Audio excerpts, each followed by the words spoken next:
சோழவள நாட்டிலே திருக்கடவூரிலே அந்தணர் மரபிலே தோன்றியவர் கலையனார். சிவபக்தியிலும் ஒழுக்கத்திலும் சிறந்தவர். திருக்கோயிலில் குங்கிலிய தூபமிடுவது அவர்தம் திருத்தொண்டு.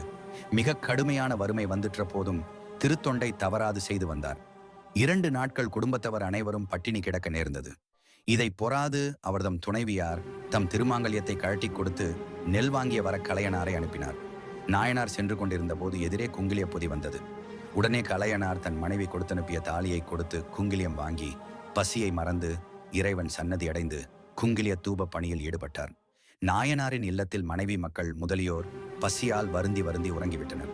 சிவபெருமான் அவ்வில்லம் முழுவதும் பொற்குவியலும் நெற்குவியலும் பிறவும் நிரம்ப அருள் செய்தார். பின்னொரு நாளில் திருப்பனந்தாளில் சிவலிங்க திருமேனி சாய்வுற்றது. இதை கேள்வியுற்ற குங்கிலிய கலையநாயனார் திருப்பனந்தாள் சென்றார். சிவலிங்கத்தில் பூட்டியிருந்த கயிற்றை தன் கழுத்தில் கட்டியிருந்தார்.